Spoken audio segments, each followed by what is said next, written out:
So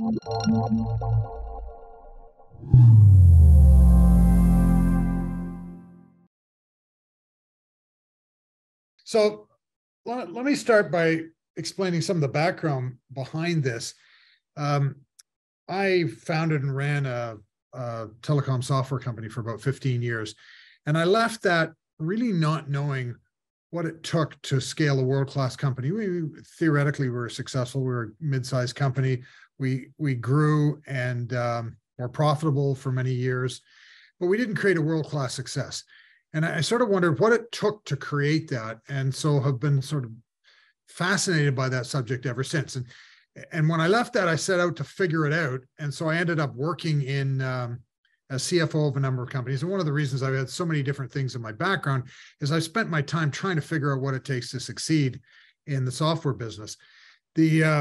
That took me to working at Mars, working as an investment banker, venture capital. But finally, I got fed up and said, well, I hadn't run into any companies doing that actually became world-class. What I didn't realize at the time was that Canada wasn't producing world-class companies. And so, it's a little hard to find out how to drive one if you can't work in it. I think we might have had two at the time, including BlackBerry. So I started doing research. And I've spent 7 years or so now doing research into what it takes to create world-class companies. And I've got a number of different perspectives on it. This happens to be an economics perspective.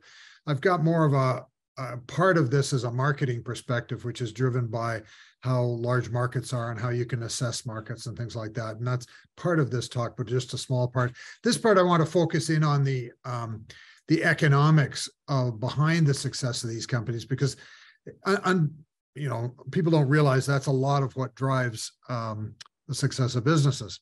So we start out here with the opportunity.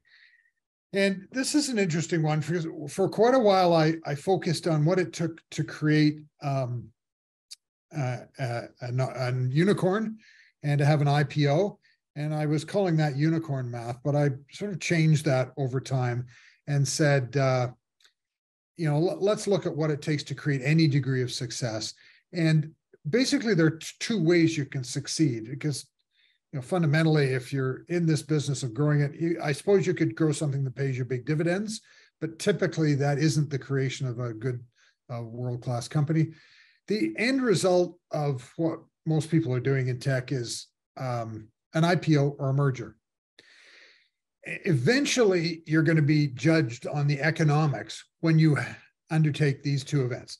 If you're looking at IPO, you're going to be judged on how fast you're growing, how big you are, how you use capital, things like that. And if you merge, you're going to be judged on basically the same things.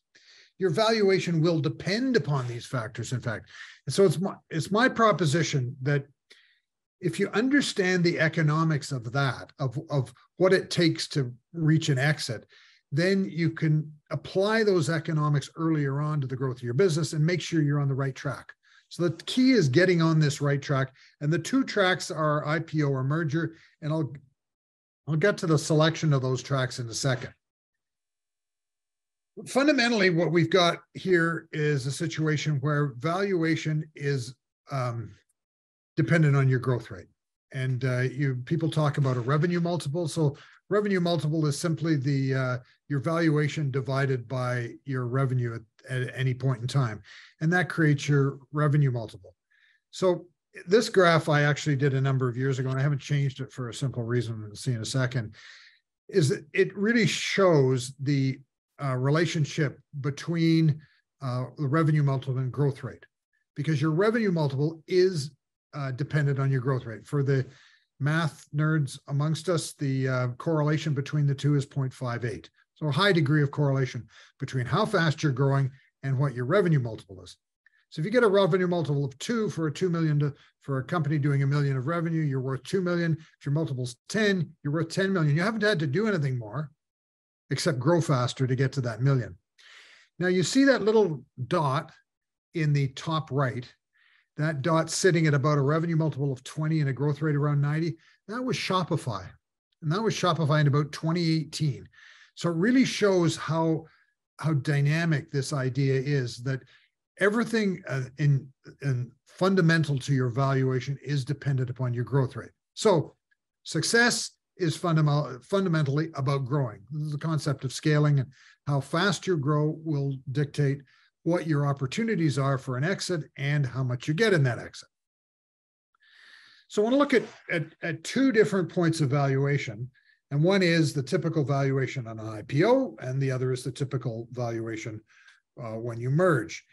The average valuation to revenue, so your revenue multiple in an IPO, is something around 15 times. The average in valuation to capital is about 7 times. The average median is about just under 10 times, so call it 9 times. So for the median company, they're earning a multiple of about 9 times revenue. But that's only 1% of funded companies. Only 1% of companies getting seed money actually manages to get to an IPO. A lot of them become unicorns, but only a certain percentage of unicorns become IPOs. Still, a lot of them merge at that point in time. So if you're setting out to build a business, you can set out to try and build a unicorn with an IPO as the end result, or you can set out to undertake an M&A. The multiples in M&A are not as high. You know, you lose something for not being public, which is one issue. But 32% of the companies that have seed capital end up with an M&A event. So when you look at your chances, most people will end up with some sort of merger as a resulting, if they're successful. If they're not, and that's 66% of companies will not have a merger or an IPO. They will be the also-rans, the never dies, whatever they can be called. And it's quite typical in the marketplace to record this. But the median US M&A event is 4.3 times. And it depends on 2 factors. Not only does it depend upon your revenue multiple, it depends upon your multiple is dependent upon how big you are when you get it. So people pay more for a larger company than they do for a small one, everything else being equal. So ideally, when you're starting out, you've got 2 endpoints that are possible. And I'm going to talk about the economics of getting to both of these endpoints and show you it's really a choice between where you want to go and what you want to do. So the first thing you have to do, and there are a number of elements here to this scale-up math. The first thing is you have to find a large market. You know, everybody talks about that. I remember back when I was launching a company many years ago, people would say, you know, if you can find $1 billion market, that's big enough. $1 billion market is now small because of the way IT and a variety of sectors have grown. And so what you're measuring here is the total addressable market. And I work with lots of companies, and you know, if you want to contact me and you need help with total addressable market, I'm more than happy to help anyone with that. I meet with all sorts of companies all the time, and I don't charge for that type of quickie meeting. But the idea of total addressable market is it's the amount actually being spent for whatever you're selling.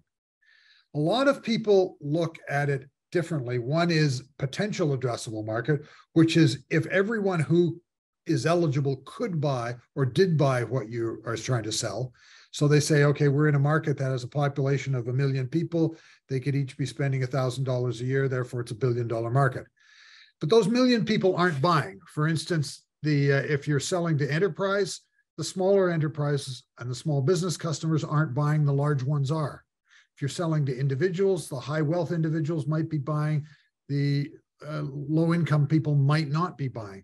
So potential addressable doesn't work. What is another concept is future addressable market, which is what the market's going to be in 10 years, let's say, if you're starting now and you might IPO in 10 years, what the market's going to be in 10 years. What you want to really measure is total addressable market. And for there to be a market, somebody actually has to be spending money. They actually have to be spending money in order to be able to record something and that is the size of your market. So when Apple came out in the very early days with their first computer, the market for personal computers was $90 million a year. That's it. Very small market. But the reason that market was so attractive is that it was growing at 100% a year. So its future addressable market was enormous. The potential addressable market was ridiculously huge, but that's not worth measuring because it's irrelevant. The future is relevant and the total is relevant as well. So this is important for a number of reasons. And I was doing some work one day, and I play with numbers all the time, and sometimes I get these accidents, and these accidents really impact what I'm doing, which is really quite fun. This day I was looking at a number of companies, and I've got 3 here as examples, and I was looking and wondering how did Uber manage to get to $14 billion of revenue in the same time that Dropbox got to $1 billion of revenue, and Exactly, who is a public company that no one's ever heard of, got to 61 million. And I was fooling around with numbers, and I was reading prospectuses, and I noticed a section in the prospectus called market opportunity. I collect prospectuses online, and so I went and looked at a few more and discovered, okay, every prospectus has the same section of market opportunity. And I went and recorded all the market opportunities in this database I keep of public companies, and started comparing market opportunities to revenue, and was absolutely astounded by the relationship between the total addressable market and the amount of revenue the company gets when they go public. So if you look at Uber, they were, this is according to prospectus, in a market that was worth about $2.5 trillion. Nowadays, they might estimate that at $5 to $6 trillion. The revenue in 10 years was $14 billion. They got to 0.45% of their market in 10 years. Dropbox did exceedingly well to get to 2.21% of their market in 10 years, and that was a market of 50 billion. Exactly was in a small market, only got to 61 million revenue in a $7 billion market, but they got to 0.87% of their market. And so I did the math and discovered that there's a very high degree of correlation between how big a market is and how far people are able to get in that market by the time they go public. And this is why market size is so important, and why it's worthwhile spending a lot of time trying to figure out what your actual market size is. The average company only gets to 0.85% of its TAM, or total addressable market, by the time they IPO. So if you're in $1 billion market, maybe you'll get to $8.5 million, but that's not going to be enough to get you public. Might be enough for an M&A event if you've got an attractive company, but this is a real indicator of how fast you can grow, because if you understand the math of slopes of curves and things like that, if you've got a graph that's with a high point in the middle and another one with a low point, the curve to get to that point is much lower for a smaller market than it is larger, which is why your growth rate's larger. So it's really key to understand that the first element of being able to scale up to an IPO is having this enormous market. And that gives you a few strategic choices. Most people aren't, and no matter how they calculate it, I meet lots of people who think they're in a $10 billion market, and they're really not. They're in a $1 billion market at best. But if you really get an understanding of how big your market is, you can decide very early on which route you're going to get. And that's going to dictate how you're going to spend money and what your economics of your business are, because not all companies should be treated differently. So there are some markets that tend to be larger. Consumer markets and horizontal enterprise markets, enterprise markets that are serving the whole population of companies, tend to be larger than niche markets or small and medium-sized business markets. If you have a market over 10 billion, then it's possible to go the IPO route.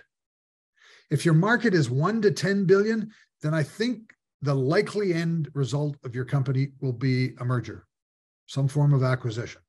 So that's where understanding these earlier on, and there's a real indicator I can show you later on in this presentation about how depending on when you first raise money.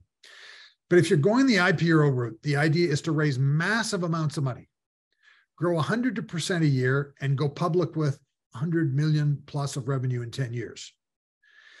If you're not in that route, if you don't want to be in that route, or you've got a market that isn't sized enough for that route, then the idea is raise smaller amounts of money, grow at 20 to 40% a year, and eventually you won't be able to grow anymore. with other people's money because it's not available for that percentage growth rate. And you might sell at $20 million worth of revenue, have a very successful exit, and you've done well because you haven't raised a lot of money. So understanding that is particular to understanding the math of scaling up, is knowing which path you should be on and which path you are on.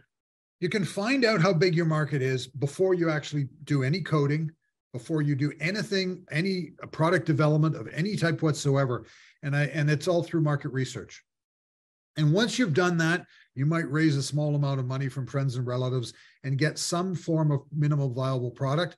I'm saying do your research before you go and build a product. Unfortunately, that's not what lean startup methodology tells you. They are wrong.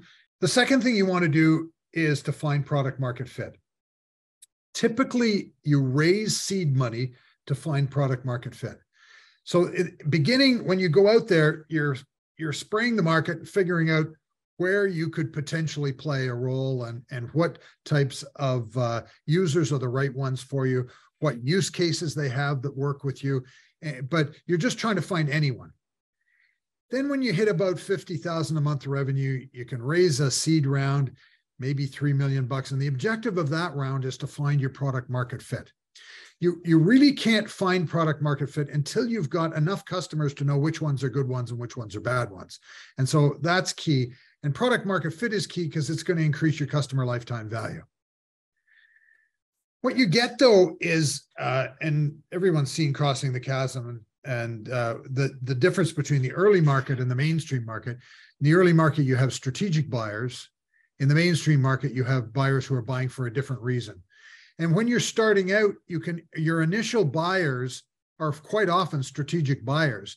And you've got to cross the chasm to get to buyers who are buying for an operational reason. And that's why you need to get so many customers on board to be able to find the operational ones, because they're going to take you later on into more success than it would be if you get stuck with just the strategic buyers.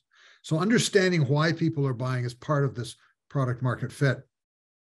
What happens is that product market fit, and this is a slide I'm working on that I'm not explaining very well here, but if you're going into the market and you're directly replacing a product that's in the market, like an iPhone directly replacing a BlackBerry or a cell phone, you have a better chance of product market fit than you do in another situation. The second greatest product market fit is when you've got replacing something in a new way. The idea behind this is people are spending money and there is no magic money. Because there isn't magic money, people can't all of a sudden be spending on you. They have to stop spending on something to spend on what you're selling. So if you're directly replacing something, it's easier to get them to change their spending. As you get farther to the left on this, it might be a good market in the future, but you're trying to make them spend money in a different way. And that's harder to do behaviorally.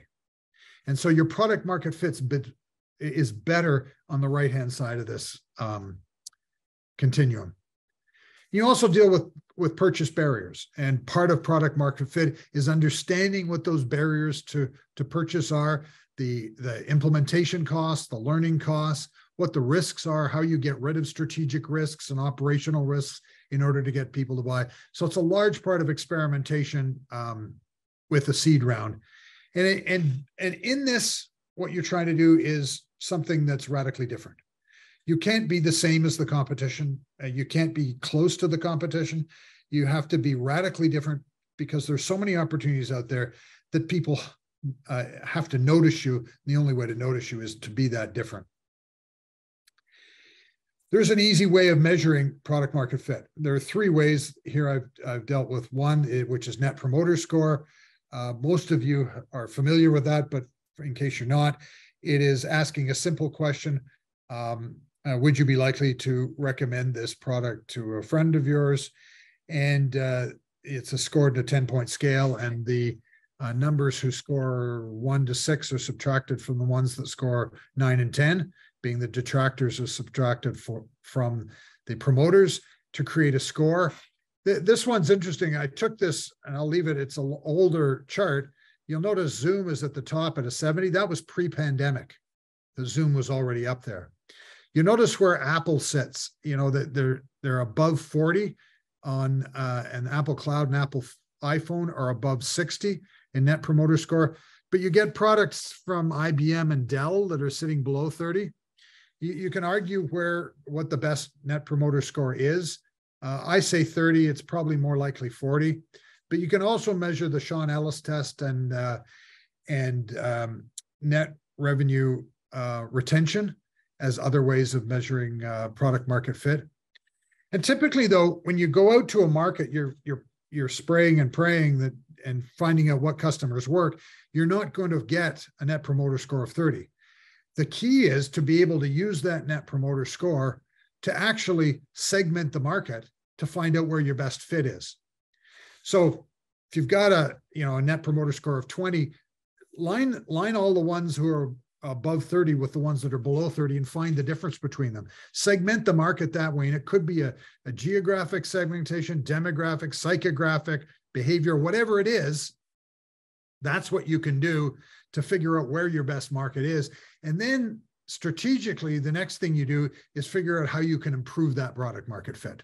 What you can do to enable yourself to achieve a better product market fit, even within the right segment. It might be product related, it might be distribution related, it might be marketing related, but whatever it is, understanding the user journey and how you fit into the user journey is a one way of improving that product market fit. So the first is large market. Second is product market fit. The third is marketing efficiency. So you've got good product market fit. You've got around 200,000 in monthly recurring revenue. You're growing at, probably 60 to 100% a year. And what you've got to do now is figure out how to market efficiently to your best market. Now, the reason you don't try and figure out marketing efficiency, you might be actually recording it early on, but you don't try and improve it early on because it's useless to try and improve marketing efficiency in a bad market.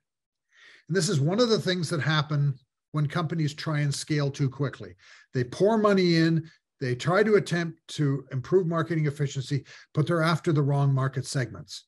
They have poor product market fit. So you've really got to consciously go through these stages before you put big money into scaling in a big way. What most people don't realize in scaling is that as you grow, marketing and sales as a percent of revenue is ridiculously large. If you're 10 to 50 million, this is software again, $1 million, marketing and sales is more than 60% of revenue.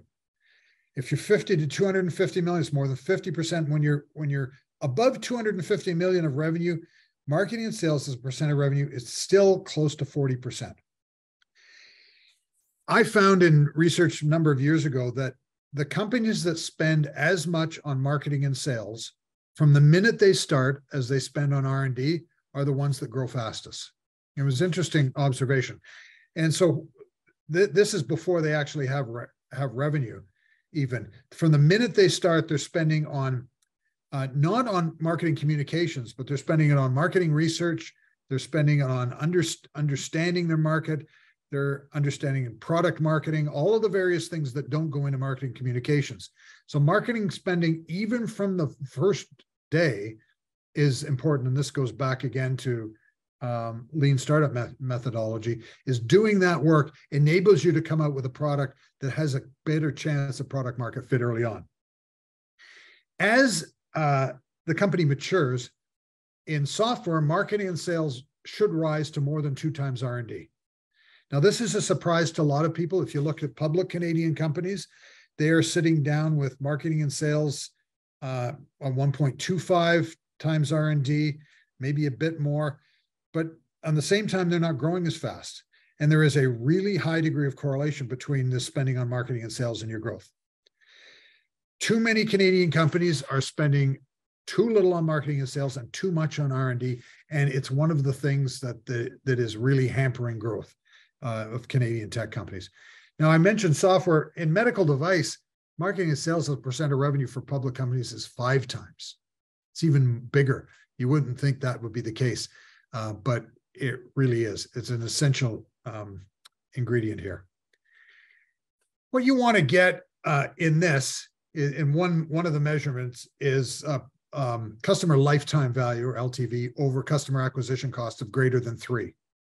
That you're much better off at 4 or 5 times, but if you can get to an LTV of CAC of greater than 3, you're in the right area of marketing efficiency.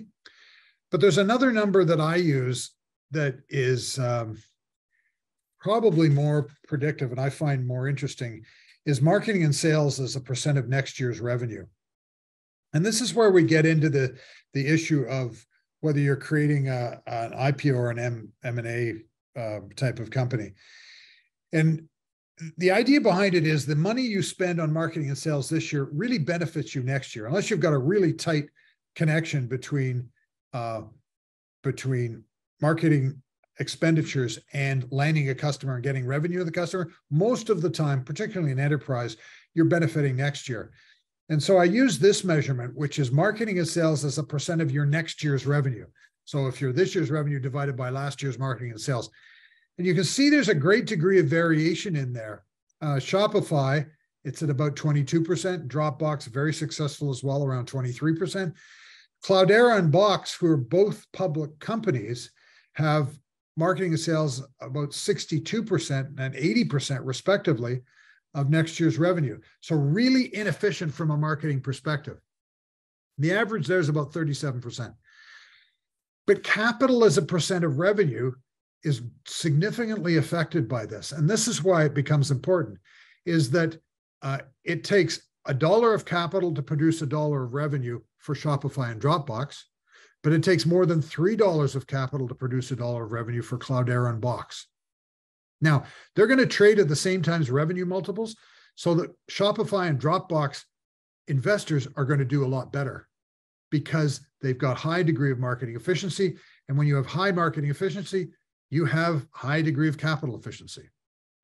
And this is really important to, again, if you're heading the M&A route, not as important for the IPO route, although you'll do better off and get a better return for your investors and yourself if you've got a high degree of efficiency. But if you're heading the M&A route, this is really critical because you're not overusing capital to get the growth you want. Now, the question is, of course, what do you do if you aren't efficient? Well, the thing to do is go through all your customers again and find out where you are efficient. And if you've got a large market, you have the ability to segment that market down, and it's big enough for you to grow to $100 million. If you don't have a large market, you can't segment it and do this. But if it's large enough, you segment your market and you target your segment with the best efficiency, because that's going to get you the best bang for your buck in your growth. So a lot of behind the scenes here is a lot of evaluation of the economics of your ability to grow. And fundamentally, if you've got marketing and sales, if you're heading the IPO route, you're probably going to want to spend 40 to 60% of revenue on marketing and sales up at the top. In the early days, you might be spending 100%, 80%. If you're heading the M&A route, you can't do that. You have to be very efficient. You've got to watch how you are growing, but then you don't have to grow as quickly on that route. You just have to continue good, strong growth so you can dial back your marketing expenditures there on the M&A route. So what happens in all of this scenario is that ultimately you're wanting to earn a return for your investor. And so what's important is not only their growth rate, but the capital that is used to earn this return. And what people don't realize is how much capital is actually required to fuel most of these high growth enterprises. When you look at IPOs, the average IPO it takes about $2.18 of capital to fuel $1 of revenue. The median is 1.74 times. So amazing amounts of capital, but you can't do that on the M&A route because you won't get the return because the valuations aren't there. If you want an example, Facebook, which is one of the most successful companies ever created, raised $340 million to get to $153 million of revenue. And I see forecasts from entrepreneurs all the time that are, I'm going to raise $1.5 million. I got one recently. I'm going to raise $1.5 million. I'm going to get to $600 million in 4 years. And I said, well, Amazon, I think, took $646 million to get to $600 million of revenue in about the same time frame. So that there's no way this is happening. People don't understand the relationship between capital and revenue, and it's critical to understand. And there's another thing that I blundered in upon doing research one day, and I was looking at all the companies founded in 2018, and I looked at how much they raised, not in their first year of business, but how much they raised the first time they raised money. And then did that impact how much they raise in the long run? And there was a really high degree of correlation. You can see it, marked it down there. The ones that were in the first quartile of raising money the first time they raised went on to raise the most over the next 5 years and in the full 10 years of this study that I did. So the first quartile were raising 13 million the first year they raised money. The second quartile, 3 million. So that 3 million is about a seed round, but the ones raising about 13 million were more like an A round, but it was quite often a seed, just a very large one. And you can see some ridiculous seeds now out there at $100 million. The ones who raised that in the first quartile went on to raise 35 million and then 56, much more than the other ones. So you get on this path, and you get on the path by how much you raise in the first round. And it's simple math. So you got a choice between raising 2 million and 6 million. And let's say it costs $1 million for R&D in both cases. Well, in the first case, you've got $1 million left for sales and marketing. In the second, you've got $5 million left. You're going to raise money every 18 to 24 months. Where are you going to get? How far are you going to get when you're spending $1 million on sales and marketing versus 5 million? You're going to get way farther spending 5 million than 1 million. And this is what happens with these companies. Is if they've got the right market, they've got product market fit, if they can generate all of these things, then their growth is much higher because they've raised more. Interestingly enough, there were 10 IPOs from this group of companies. 9 of them came out of the first quartile, 1 out of the second quartile, none from the other quartiles. So you really are on a ramp, and I'll show you in a second how that ramp works, when you start up by how you start. Now, alluding to one of the past questions, you're spending a lot of money if you're doing if you're focusing very directly on a very small niche and over-servicing that niche in order to get somewhere. And growing like this and growing like companies that head to IPO is very costly. When you look at losses as a percent of revenue, it's 92% of the companies that IPO'd from 2013 to 2021, 92% of them were losing money when they IPO'd. I think 95% were losing money in the year prior to their IPO. And the losses for the ones that are 10 to 50 million are approaching 70%. Even at 250 million, these companies are losing 25% of revenue. And they're doing that because the way the formula for SaaS works is you spend now to get returns later. So if you want to boost growth, you've got to spend excessive amounts of money now on sales and marketing and product development in order to get the later growth, which causes these losses. But that doesn't work for the M&A route. You've got to be closer to cash flow break even if you're trying to M&A, because if you do go with these large losses and attempt to grow quickly, you won't be successful. If you do go with a large losses and you can't grow, then you won't be successful. So what I think about is creating a money machine. And the idea behind the money machine is that you acquire capital and you use that capital to get customers, to develop product, and to administer what you're doing. As you're spending that capital, you're getting leads.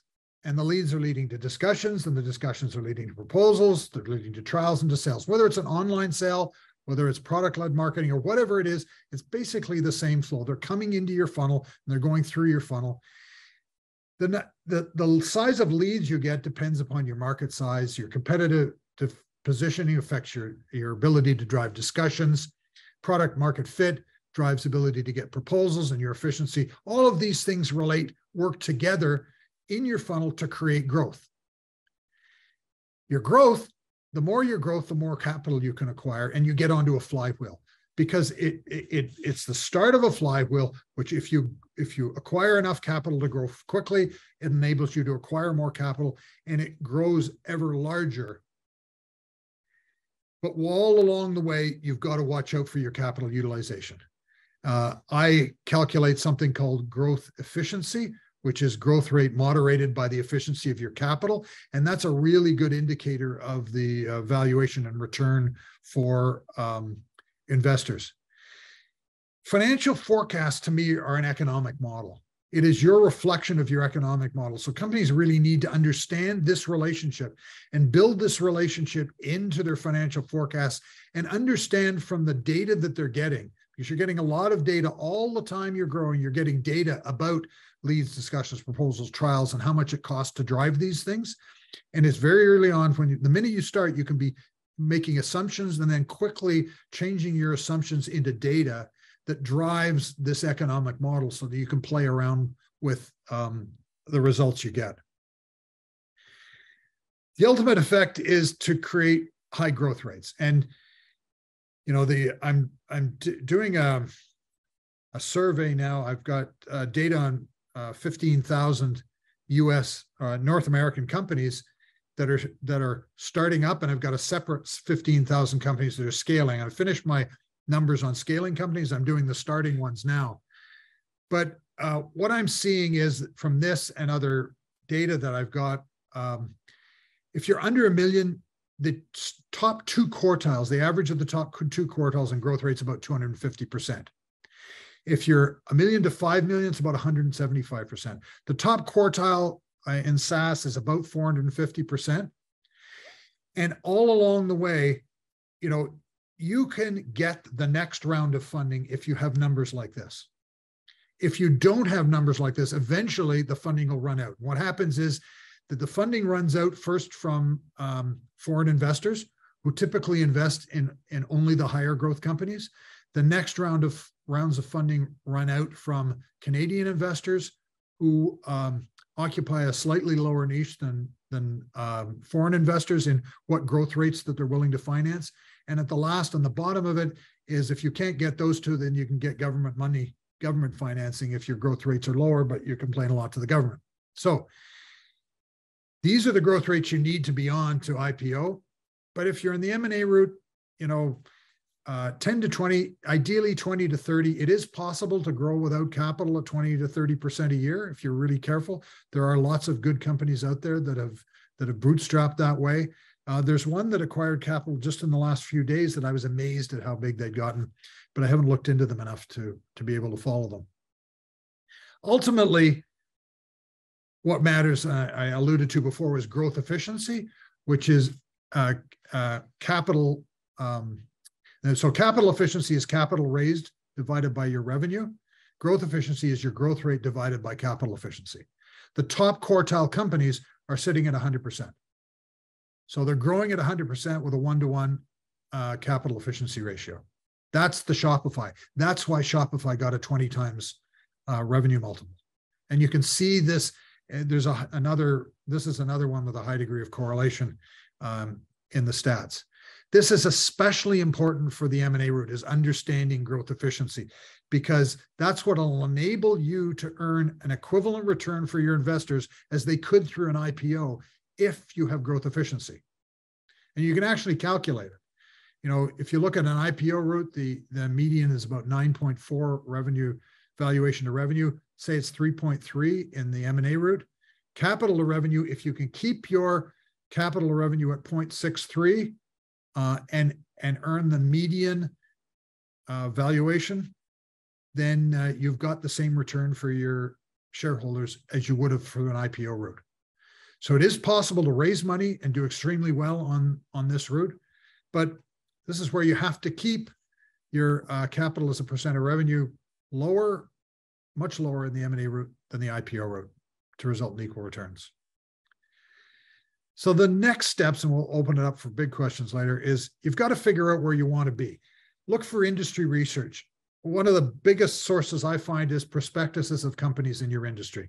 Study those prospectuses, understand their economic models, understand the factors that they explain that as part of that, because they'll go through many of these things in their discussions. Figure out the economics of your business, and then concentrate on creating this money machine before you scale. Figure it out before you actually pour massive money into scaling. Otherwise, you'll be guilty of premature scaling. And that is a recipe for just chewing up cash. You know, detailed examination of your market, revising your strategy for better market fit, driving revenue through efficient M&S, developing an optimal capital structure, and growing continuously.